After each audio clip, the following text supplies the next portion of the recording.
বিয়ের আগে যেসব খাবার আমি কখনো ছুঁয়েও দেখিনি, খাওয়া তো দূরের কথা, সেই সব খাবারই এখন কেন যেন আমার অনেকটা প্রিয় খাবার হয়ে উঠতেছে। তো সেগুলো নিয়েই থাকছে আজকে আমার ভিডিও। আসসালামু আলাইকুম, সবাই কেমন আছেন? আলহামদুলিল্লাহ আমরাও ভালো আছি। এখানে ভাত আর ডালটা আমি বসিয়ে নিলাম। ভাত ডালটা হতে অনেকটা সময় লাগবে, এই জন্য আগে এই দুটো বসিয়ে দিছি। ডালের ভিতরে পরিমাণ মতো হলুদের গুঁড়ো আর লবণ দিয়ে সেদ্ধ দিয়ে দিলাম। এটা আস্তে আস্তে হতে থাক, আমি এখন বাকি কাজগুলো করে নেই। তো সবজিগুলোই আমি এখন কেটে নেব। প্রতিদিন রান্না করার আগে সবকিছু কেটে কুটে গোছগাছ করে নিই। আজকে তেমন একটা ভালো লাগতেছিল না, আর শরীরটাও তেমন একটা ভালো না, এই জন্য আগে থেকে সবকিছু কেটে কুটে গোছগাছ করে নেওয়া হয়নি। এই জন্যই ভাত ডালটা আগে বসিয়ে দিয়ে তারপর আমি সবজিগুলো কেটে নিচ্ছি, কারণ ভাত ডাল তো আর তেমন একটা কোনো কিছু করা লাগে না, চুলায় সবকিছু পরিমাণ মতো দিয়ে বসিয়ে দিলে ওই দুটো আস্তে আস্তে হতে থাকে। আর ভাত ডাল হতেও আমার এদিকে সবকিছু কেটে কুটে গোছগাছ করে নেওয়া হয়ে যাবে। আজকে তেমন কোনো কিছু রান্না করব না, দুন্দুল দিয়ে চিংড়ি মাছ রান্না করবো, আর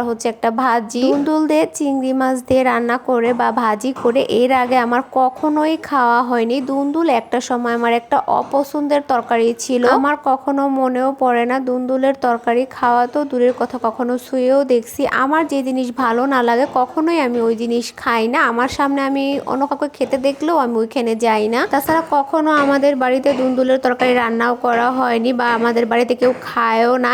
এখনো আমাদের গ্রামের এমন এমন মানুষ আছে যে তারা জানেও না দুন্দুল মাছ দিয়ে রান্না করে খাওয়া যায়। গাছের ভিতরে জোরে জঙ্গলে হয়ে থাকে, ওইখানেই ভয়, ওইখানেই পেকে একদম পড়ে থাকে, কেউ ছুঁয়েও দেখে না। আমাদের গ্রামে শীতের সময়ে এই সবজিটা বেশি দেখা যেত, আর আমার ফুপু বাড়িতে যেহেতু এই দুন্দুলের গাছ আছে, ওই সময় ফুপুরে আমি দেখতাম মাঝে মধ্যে গাছ থেকে পেড়ে পুড়ে তারপরে ভর্তা বানাইতো আর চাপটি বানাইতো। তো ওইগুলো দিয়ে মাঝে মধ্যে একটু খেয়ে ট্রাই করা হয়তো, ওইভাবে কখনোই খাওয়া হয়নি মাছ দিয়ে রান্না করে। আর আমার বিয়ের পরে আমার শাশুড়িরা সবসময় দেখতাম বাইলা মাছ দিয়ে দুন্দুলের তরকারি রান্না করতে, কারণ দুন্দুলটাও নরম সবজি, মাছটাও ছিল নরম, কিন্তু আমার কখনো ওইভাবে খাওয়া হয়নি। কিন্তু ইদারিং আমি চিংড়ি মাছ দিয়ে দুন্দুলের তরকারিটা আমি একজনের হাতে খাইছি, আমার কাছে এত ভালো লাগছে, এরপর থেকে আমার অনেক পছন্দের একটা তরকারি হয়ে গেছে। এখন আমি মাঝে মধ্যেই আমার দুন্দুল দিয়ে চিংড়ি মাছের তরকারি খেতে ইচ্ছে করলে আমি নিয়ে এসে রান্না করে খাই, কারণ আমার কাছে এখন অনেক ভালো লাগে। সবজিগুলো কেটে ধুয়ে একদম পরিষ্কার করে নিছি। এদিকে আমার ভাতও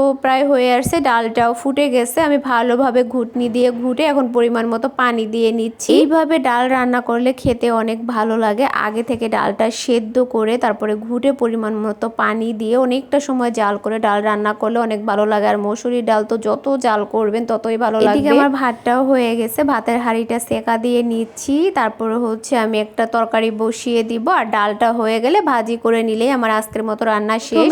আমি এখানে তরকারিটা রান্না করে নেব, এই জন্য পরিমাণ মতো তেল দিয়ে পেঁয়াজ কুচিটা দিয়ে একটু ভেজে নিচ্ছি। নিজের সংসারে কাজকর্ম রান্না বাড়া সবকিছু করার না একটা তৃপ্তি থাকে অন্যরকম, বা ভালো লাগা কাজ করে। আমি না মাঝে মধ্যে আমার মায়ের বাড়িতে যখন যাওয়ার আগে নিজের সংসারটা যেরকম পরিপাটি করে গোছগাছ করে মজার মজার খাবার রান্না করে সবাইকে খাওয়াই, ঠিক বাবার বাড়ি যেও ওইরকম সবকিছু পরিপাটি করে রেখে রান্না করে সবাইকে খাওয়াবো। কিন্তু বিশ্বাস করেন মায়ের বাড়িতে গেলে না হাত পা কেমন যেন অলস হয়ে যায়, কোনো কিছু করতে ইচ্ছা করে না। তাদেরকে কোনো কিছু করে খাওয়াবো দূরের কথা, নিজের কাজকর্মগুলোও দেখা যায় আমার মা আমাকে বলে বলে করায়, অনেক সময় মাও করে দেয়, এতটা অলস হয়ে যায়। কিন্তু বাসায় যতই শরীর খারাপ থাকুক আর ইচ্ছা না থাকুক, তারপরেও সবকিছু কি সুন্দরভাবে করে ফেলি। দুন্দুলের তরকারিটা আমি কষিয়ে পাশের চুলায় বসিয়ে ডালটাও বাগার দিয়ে নিলাম। তো একটু লবণের পরিমাণ কম ছিল, এই জন্য লবণটা দিয়ে একটু নেড়ে চেড়ে ডালটা নামিয়ে রেখে ভাজিটা করে নেবো। আর তরকারিটাও একটু নেড়ে চেড়ে দিচ্ছি। কষানোর ভিতরে তেমন একটা পানি দেইনি, তারপরও কি পরিমাণ পানি বের হয়েছে দুন্দুলের থেকে। তরকারিটা কষিয়ে আমি এখানে পরিমাণ মতো ঝোলের পানি দিয়ে দিলাম, আর বেশি পরিমাণে তো ঝোলের পানি দেওয়া যাবে না, কারণ দুন্দুলটা প্রায় সেদ্ধ হয়ে গেছে। আর পানিটা আমি একটু গরম করে দিচ্ছি, কাঁচা পানি দিলে তরকারিটা একটু পানসে পানসে লাগবে, আর এটা তো এমনি একটা পানসে তরকারি,